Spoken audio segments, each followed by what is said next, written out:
for this opportunity. I think this year I had the opportunity to attend ASCO 2024, and it was great to see how far we have come and what we can achieve now, and how can we counsel our patients. Slides are not visible on the screen. Yeah.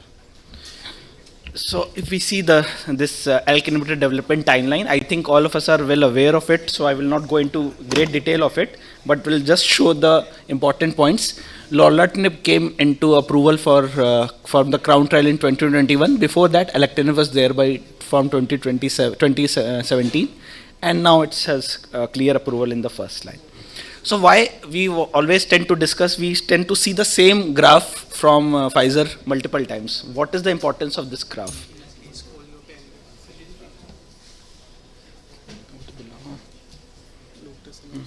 Yes. So I think apart from this talk, I would also invite the panelists so that I can have some discussions as well. Dr. Samir Shrirangar was Ajo. Dr. Rakesh Pinnati was, Dr. Bevasar, Dr. Manu Prasad, requesting all to join the panel. In the meantime, I will continue the part. So this is, if you see, the patients are most of the time we know that ALK-positive patients are non-smokers or light smokers, generally young, fit patients, and CNS metastasis occurs in only 20 to 40% of the patients, and that is the main reason of poorer outcomes. That is what we know from the various trials. And what are the main problems which we face commonly is ALK resistance mutations, CNS metastasis with the treatments, and durable control of the metastasis is much required, which is not there from the usual. 1 in 3 patients cannot receive second line treatment. So I would just take the comments from our dear panelists, requesting Rakesh was to give the comments. Do you see patients not getting second line treatment in ALK positive patients? Is it a frequent phenomenon or somewhat comparatively a less common phenomena? Compared to non-driver mutation, non-small cell lung cancer, it is a lesser phenomenon. Yes. It usually has a much more indolent course. If you start him on or her on any of the TKI, we do get some opportunities to try for second line treatments in most of the patients, including chemotherapy. Yes, completely agree. This is the same observation. The only thing is that what we observe, when the patient progresses in brain, the quality of life becomes miserable, and we cannot achieve the same quality of life whatever we do, whatever radiation you provide, the best quality radiation including SBRT or anything, whenever you are utilizing the next generation drugs after progression brain, it is difficult. Bivas sir, your comment on this? Yeah, definitely. Most of the patients do receive second line treatment, and brain mets is the thing, is a molecular device mutation. Majority will present at beginning, and another majority, 20%, will progress in the brain. So quality of life is most important, and sometimes we lose patients, recurrent infection, bedridden, if not getting immediate response. Yes. And especially carcinoid meningitis also. So that is the things for molecular device mutation positive patient, and we do lose patient for that. Yeah, so it's very important, and the brain progression remains the most important problem. That is what we see. If we see this data, which is there from the trials available to us, from the ALX trial, if you see overall, around 25% patients are not getting second line treatment. So it is 1 in 4 across the large randomized, well controlled patients who were selected for PS0 to 1 in the first line settings. While in our routine settings, we tend to utilize even in PS3, up to PS3 also. Samir, what's your comment on this? Definitely means previously alectinib and lorlatinib was in second line around 8 to 10 years back. That time the cost was the major issue. That's why we were not able to use it in second line. Specific comment on patients not able to receive second line treatment, subsequent treatment. It is also we are seeing from the ALX trial and other trials. Yeah, specific comment. As compared to osimertinib, like EGFR mutated lung cancer, where we see a lot of patients not getting second line. As compared to that, ALK positive, we see many patients still take second line therapy. But I think other than the cost, there is nothing major for me. Like only in case where like patient is very moribund and like came in an unconscious state with a brain metastasis, and not responding to the therapy. In that case, patient may not be able to receive second line. Yeah, I completely agree. So most of the time, we in our practice we see that the patients are able to receive second line treatment, but in the randomized trial scenario also, it was not so less. We need to be aware of that, and that is what happens in the routine practice when we analyze the data of TMH 440 plus patients. And the situation is similar. Close to 15% patients were not able to receive second line treatment. So that is an important point which we need to take care. That is why there's all the discussions of enhancing treatment in the first line. Otherwise, we are always happy to utilize the cheapest possible drug, but it is not leading to the optimal outcomes. So yes, we want to achieve multiple things: the overall efficacy, good responses, good OS, CNS activity, the availability of the drugs. Dr. Manu, what do you think is one of the most important point as per everything? So I can't say that there's only single answer to it, but overall, if you want to see one data for any RCT in ALK positive setting, which would you see? The most important endpoint will be the overall survival itself, but at the same time, being a metastatic disease, we have to consider other factors like toxicity, quality of life, as well as in our practice, definitely the financial part also. Completely agree. So a few years back, when I was just starting DM, we were seeing the literature, best supportive care versus treatment in non-small cell lung cancer. Then we got the data of EGFR, we got the data of ALK, and now we are discussing 5 years data. 5 year survival, which was never thought of, is now being discussed.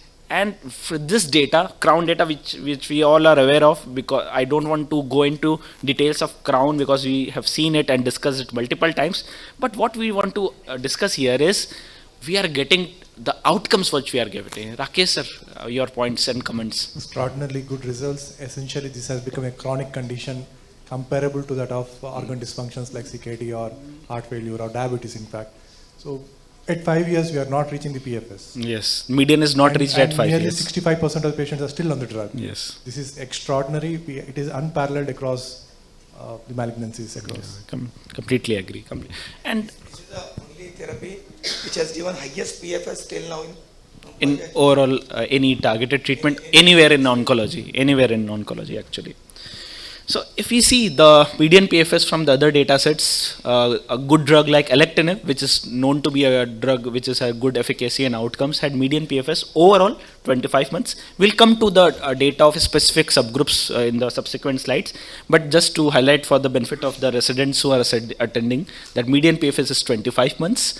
With ALEX and overall in ALEX2 investigator initiated it is 35 months. So 10 months difference between blinded independent central review and investigator review, which is not so different from other trials, but yes, it is known to be that blinded independent central review will have lesser PFS. This is very known phenomena. So let's see the 5 year analysis efficacy, which we have just discussing. Median PFS by investigator analysis not reached with lorlatinib, and you can see the wide differences in the curves. This is very good, and we were discussing in the various WhatsApp groups that even a plane or truck can pass through these curves, and that has been discussion. Hazard ratio less than 0.2. I think very rarely we see such efficacious treatments where we can understand the benefit of the treatment and the benefit in a metastatic advanced setting. Also, if we see the overall response rates, CR rates 15% versus 3%. So we are looking at a highly efficacious treatment when compared to even drug like crizotinib. Also, if we see with and without brain metastasis, this point is worth discussion because most of the time we think that one particular drug is reserved for patients with brain metastasis and others not for baseline metastasis. This is what I wanted to highlight. The curves becoming flat, remaining flat without much events on lorlatinib for a long time, even in patients without baseline brain metastasis. With baseline metastasis also, this is the same pattern which we have observed. So irrespective of patients with... We were discussing brain mets, why it is important. So I discussed my scenario. I had a patient received serotonin for 4 years, no progress in brain. She is such a bad condition that she is hemiplegia. She is not able to swallow, she is not able to walk, she is not able to talk, and even that giving that drug is also difficult. Yeah. So sometimes in such cases, that's why the first drug should be the best to control the brain mets. Because sometimes it can be a you have a drug but you are not able to give it. Yes, so it's a very important point which you brought about, and which I also tried to bring in the initial setting itself. When the patients progress in brain, it is very horrific situation, and most of the time we are not able to give anything beyond best supportive care, and it is difficult to deliver the drug also. That is the most important point, and the patients and caregivers both are willing only for supportive care, because I don't think we have very good treatment options in that setting. So we see this systemic efficacy and what is there in the first, second, third, 4 year and 5 years PFS data. If you see the alectinib data, 67 months first year PFS percentage, then dropping to 56, 46, 43, not applicable because 5 year data is not out. With brigatinib, you can see it is somewhat similar, but yes. But what we see with lorlatinib, the first year itself, there is a difference of close to 13%. Then also the difference is maintained. And then you see the third year, fourth year and fifth year, there is hardly any dropout. So that is the main point which we are looking. Because we know that other drugs are working well for at least around 2 years. But what is happening after 2 years, there is a continuous downfall and a significant dropout of the patients because of the either disease progression or other events. But here what we are seeing, third year, fourth year, same 63% PFS, and at 5 year it is 60%. So that is what is differentiating this drug from other treatment options, including drugs like, very potent drugs like alectinib. So now, this was a new slide from Pfizer, the rule of 2. If we discuss chemotherapy versus crizotinib, it is leading to, crizotinib is leading to doubling of the PFS. And if we see crizotinib versus alectinib, the second generation drug, it is again doubling of the PFS as compared to crizotinib. But if we see lorlatinib versus crizotinib, it is close to 4 times. So yes, it is the rule of 2 which is being seen now. Chemo versus crizotinib, doubling of the PFS. Then then crizotinib versus second generation drugs like alectinib, brigatinib or ensartinib, it is again doubling of the PFS. And if you are using lorlatinib, it is at least quadrupling of the PFS. So it is 4 times much more than the double.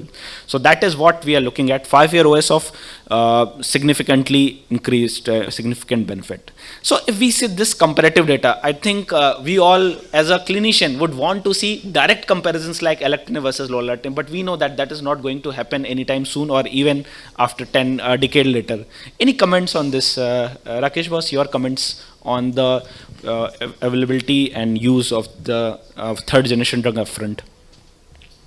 So you're asking about choice of the drugs? Yeah. So looking at the clinical trial data, probably the efficacy versus tolerability is something we need to compare drug to drug. And lorlatinib also has its own problems with psychiatric problems, neurocognitive imbalances, as well as weight gain. It also has about some amount of biochemical abnormalities in the form of hypercholesteremia. And again, it is a much more simpler dosing. So these sort of things have to differentiate our choices. Looking at efficacy wise, probably both the drugs have equal efficacy. We cannot look very closely into the cross-trial comparisons. The patient populations are different. The time in which the drugs have been tested are different. Most of these patients at the time of disease progression on the alectinib group have gone on to receive lorlatinib. So we cannot make a direct comparison between trials. Yeah. So looking at the efficacy, both are equally efficacious, but looking at this side effect profile, probably we will have to differentiate which patient gets what. I would personally prefer lorlatinib. Okay. And the reasons are simpler dosing, much robust CNS activity, and most of the toxicities are paper toxicities. Okay. Hypercholesteremia, triglyceridemia, and with some amount of close vigilance, we can overcome with some dose reductions even the neuropsychiatric problems as well. So that's I think that was a very important and beautiful summary given by Rakesh sir. If we see the complete intracranial responses in patients with measurable brain metastatic lesions, if you see, it is to the tune close to 60% with lorlatinib.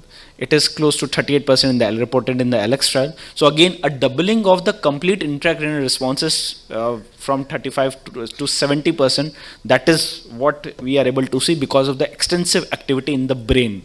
So that is again what to be highlighted. Again, this curves which we are seeing and discussing from multiple sessions previously as well, that there is hardly any dropout in the brain, any intracranial progression, which has been reported by the investigator till now. It is 94, 92, 92, and that is sustaining 92. So that is what is differentiating this drug from other drugs, that the intracranial activity is leading to significant prolonged responses and no intracranial progression. So it's clear if we see with or without baseline brain metastasis. So again, there's a very important discussion. Sometimes the physicians and the oncologists think that if there is a brain metastasis, I will start with lorlatinib. Sometimes if it is not baseline brain metastasis, I will go ahead with either alectinib or any other drug. Dr. Manu, I would like to get your comment and your perspective on how you decide the first line therapy. Yeah, with the FIRE update, definitely the outcomes are so impressive that like to use lorlatinib in any setting. But as Dr. Rajesh has mentioned, there are some concerns about toxicity and as well as the affordability issue. So generally in metastatic setting, we do not do CNS imaging if the patient is asymptomatic. But generally in my practice, I started doing CNS imaging for such patients. And if there is CNS involvement, that will be a more stronger reason for us to suggest second generation or third generation TKIs. Yeah. So, but ultimately, it's the affordability. Affordability is really important in our setting. Definitely, I also work in settings where utilizing first generation alectinib or lorlatinib is actually difficult.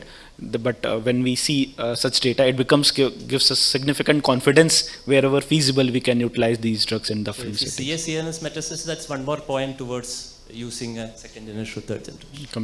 Completely agree. So this is again one of the cross-trial comparison which we should not do, but we always tend to do. In patients with brain metastasis, with Crown data, you can see the median PFS to the tune of the response to the tune of 72.8, and in alectinib it was 40. So it's very clear that the brain activity is no doubt. We don't have any doubt about the brain activity, even with or without brain metastasis. If you see in patients without brain metastasis also, intracranial responses, the intracranial progression is doubled from 50 to 100 months. So it is very clear that the intracranial time to progression is very significantly improved at 3 years by this data set. 50% versus 100%, nearly 100% patients are intracranial progression free at 3 years. So definitely we are now convinced that delaying the intracranial progression is very important, and choice of ALK TKI will depend upon it, and intracranial responses with lorlatinib is very good. But what are some additional finer points which we want to see? That is ALK variants and concomitant P53. So I will request Samir, was your comments on variant typing. First of all, do you routinely see the ALK variant typing, and do you see concomitant P53? Is it feasible in your setup? Yeah, we try to see, but right now we are not taking any decisions based on that. Okay. But we try to see. Yes. Variant we try to ask. Definitely, completely agree. Bivas sir? So most of my ALK is based on the IHC, only Okay. 30% maybe through NGS. So if you are doing NGS, I am getting the variant and the concomitant P53. But as I said, it has only prognostic value. We are not changing in therapeutic discussion. We know these are the poor prognostic matter, especially the variant 3. And if someone has variant 3, it's more compelling to use lorlatinib. Yeah. Anyway, we are using for all patients whenever feasible for a lorlatinib. Yes. And coming back to this brain mets, for patient without brain mets, I have more compelling to use lorlatinib because 4 events out of 114 and out of 4 in the first year almost. So if we are preventing any CNS recurrence, and that is more important that because is significantly more important. About survival and quality of life. Definitely, that is a very important point brought about. Apart from these things, but if the patient doesn't have brain mets, it is if we can delay the progression brain as much as possible, which is feasible by the drugs with good cranial penetration itself, because we have discussed the quality of life aspects associated. So there is a recent data which was published around 3 days back only in Journal of Thoracic Oncology, which showed the utilization of concomitant P53 and the ALK variant subtypes, and that is on discussion in the Twitter multiple times, and that is being talked about. So if we see the variant 1 and 3, what we can see here, the median PFS in variant 1 is 7.5 versus 64 with lorlatinib. In variant 3, which is known to be extremely poor responder, even to drug like crizo and alectinib also, we are able to get median PFS of close to 60 months. But mind it, this is based on small subgroups. You can see 20-26 patients in each arm, but it at least gives some hint that about the activity of the drug even in these subgroups. So that is important. If we see the concomitant P53, that is again important. You can see median PFS is not reached with P53 mutant. That means it is at least crossing 60 months, and with crizotinib it is much less, and to the tune of 9 months only. So that is another important point which is important. So coming to the safety, I think everyone is worried about safety with this drug. So that remains a very important point of discussion, and we all are convinced about the efficacy, both intracranial and extracranial. But what about safety management? We know that the most common grade C toxicities which we see are hypertriglyceridemia, weight gain, and hypertension in some of the patients. So I think as was being mentioned, most of these are paper toxicities except weight gain and a small amount of hypertension. Any comment on this? I think these can be easily managed. Only issue would be neurocognitive impairment. Neurocognitive impairment is the most important point. Which is more worrisome for me. Mainly in a patient, I think not educated enough or not compliant enough to discuss and come and tell what is happening. And if we advise dose modification, so they are compliant, then that is okay. But if a patient is not that much understanding that, then in such cases it may be difficult to manage. Yes. Otherwise, these are all easily managed. Vivas sir, your comments? Yeah. So one is that which one affect the quality of life is the edema and the weight gain, and the different CNS. But for the CNS, I want to say that these are mostly grade 1, grade 2, happens very early. So it's important to prognosticate the patient and especially the caregiver how to identify, report early. We have gained experience through compassionate access, then phase 4 trial, then clinical use. Among the 60 patients we have analyzed the data, only 2 patients has more than equal to grade 2 toxicity of CNS, out of which only 1 patient required dose modification. So it's very manageable. It's important to identify very early because they are very early yet and it required early intervention. It is not a life-threatening, but it did affect quality of life, both the patient and the caregiver because of the stress and anxiety. Yes. So counseling important and few early follow-up is important. Yeah. Rest is manageable, but yes, this weight gain and edema do have a quality of life, and we record this diuretic use and sometimes we record dose modification. Yes, completely. Even what job the patient is doing, is intellectual job, is IT professional or something like that, where he needs to use his brain quite often. So in that case, we may be concerned about this toxicity. So I think that also needs to be think. Yeah. So it's important message, and it's a important point for all the residents who are attending this master class. We need to understand importance about the various points which we are discussing here. Is the importance of first hypertriglyceridemia. This is most of the time seen, but it is not affecting the quality of life directly, but it requires some drugs like rosuvastatin. Important is that atorvastatin has some interaction with lorlatinib, so it is not indicated. Utilize rosuvastatin wherever required, and most of the time we have to start it as early as possible. It is not a problem. The good point is that there is no data it has led to any increase in the cardiovascular adverse effects. So that is most important part. And cardiovascular adverse effects, the patients are now surviving for 7 to 8 years at least. This seems from the median PFS. Hopefully they will be having 10-year data sets also. It is seeming whether it is leading to increased cardiovascular adverse effects. This will be able to think when we have some 10-year data sets, because cardiovascular adverse effects do not come till the time we have at least 8 to 10 years of any data sets available.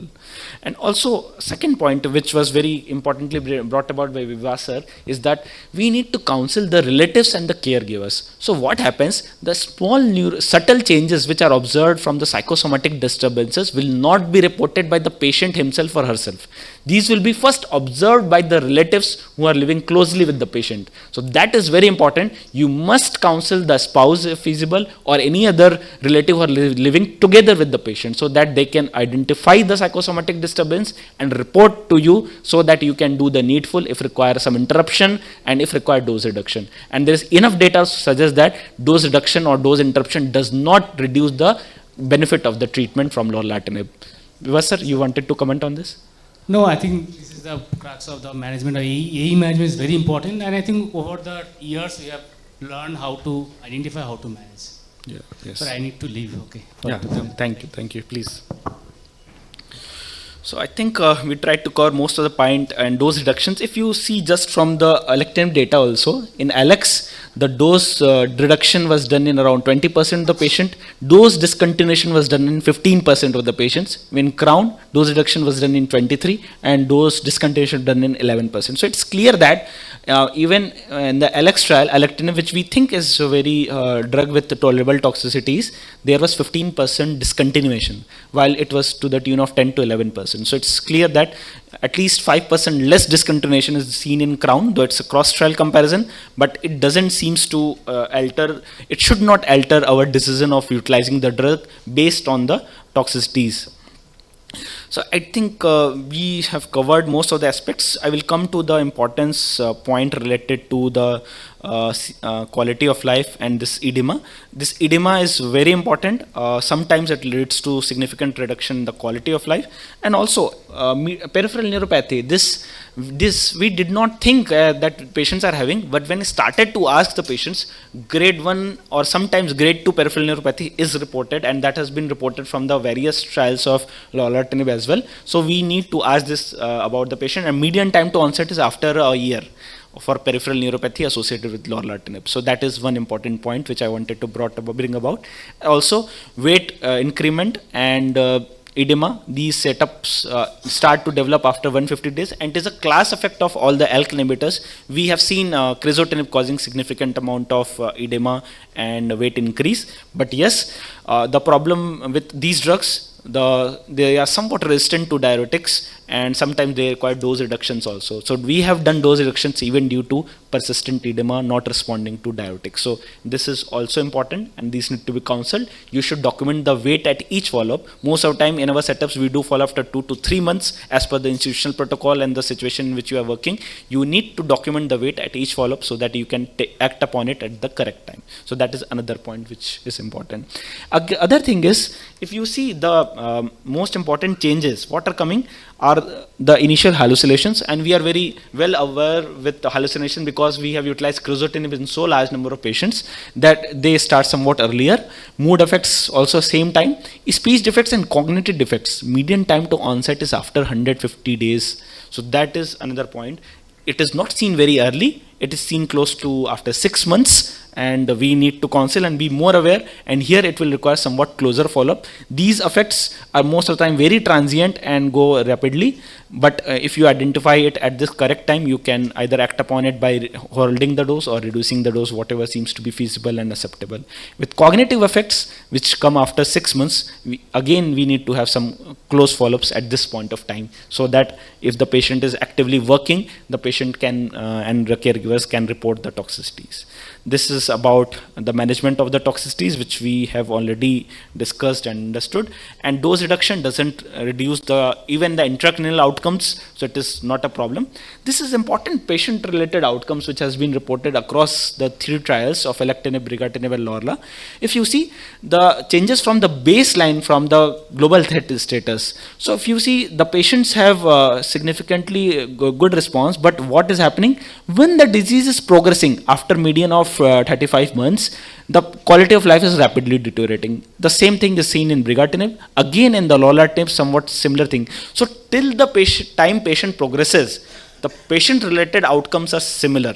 So that is an important point which needs identification and understanding. So best part to maintain the quality of life is having, for a ALK-positive patient, is maintaining the patient disease-free. That is most important. It is not due to directly any toxicities. It can happen. A small number of patients have grade 2 toxicities, neurocognitive, but you need to manage it well. This is what we need to learn with the training and also with the practice which we are doing. So that is the important part. A very short case discussion to finish. 65-year-old lady, shortness of breath, a patient diagnosed with, you can see a large mass which is present in the lung. The patient developed ALK fusion variant 2. How will you choose, how will you discuss? We have discussed, and this case clearly shows there is significant improvement after 2 to 3 months of starting lorlatinib. The benefit was sustained after 6 months, and the only toxicities were grade 1 fatigue, grade 1 pedal edema, and the patient has been now on lorlatinib under my practice from last 4.5 years, and patient remains in near CR-like status. You can see the image now. It is completely fibrous. The lesion has disappeared. Hopefully this can continue for at least next 3 to 4 years. We'll need to see further follow-ups. So this is the summary, that median PFS is not yet reached, and we need to, the drug is able to give significant protection and against the development of new brain metastasis, and safety is now well established. With this, I would like to stop here. Thank you to the panelists, and thank you for the patient listening.